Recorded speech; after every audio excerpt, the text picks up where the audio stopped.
তৃণমূলের প্রাক্তন বুথ সভাপতি, এলাকায় অত্যন্ত প্রভাবশালী, বিরোধীদের খুনের হুমকি দিত আনোয়ার। বিরোধী দল করলেই প্রাণে মারার হুমকি দিত আনোয়ার। তৃণমূলকে ভোট না দিলেই টার্গেট করা হতো।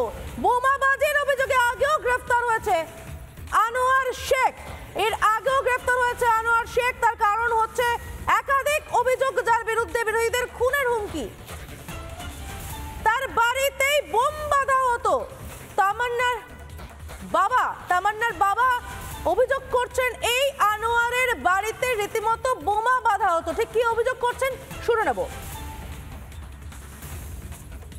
গাউল, আদর, আনোয়ার, মানোয়ার, সারিকুল, নবাব। আচ্ছা, এরা কি এরকম আগেও গুন্ডাগিরি চালিয়েছে গোটা এলাকায়?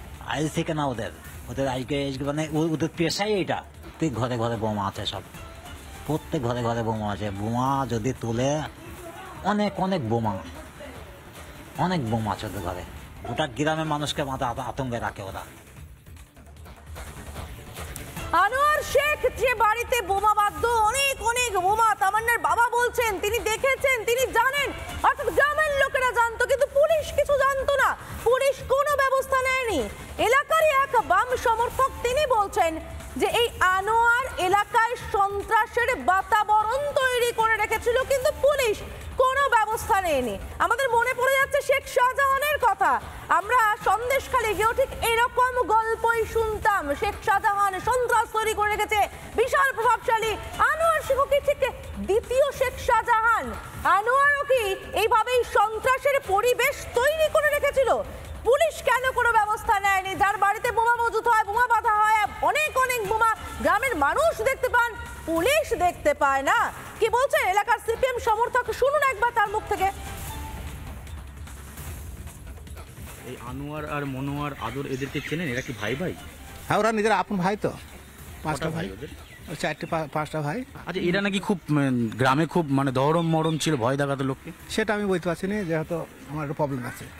আমাদের মানে পায়া দুর্বল।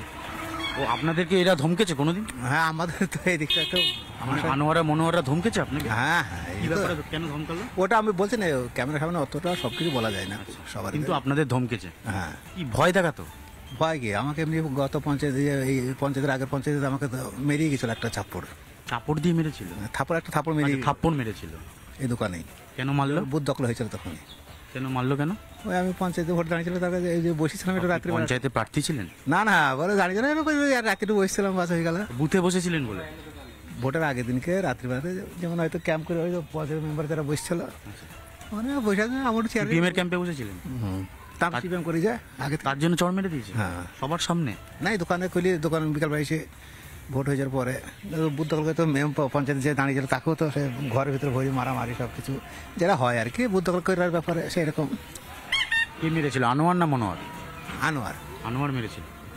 ও গ্রামে আরো সব ভীষণ অত্যাচার করতে শোনা যাচ্ছে।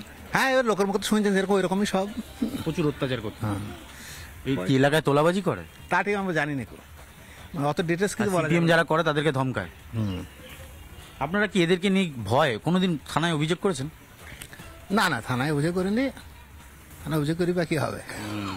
কেন পুলিশ কাজ করে না? কাজ করলে তো এরকম হয়। নানা ধরনের কন্টেন্ট দেখার জন্য লাইক করুন, শেয়ার করুন আমাদের ফেসবুক পেজ, সাবস্ক্রাইব করুন আমাদের ইউটিউব চ্যানেল। পাশাপাশি অন্যান্য ব্রেকিং নিউজের জন্য অবশ্যই চোখ রাখুন রিপাবলিক বাংলায়।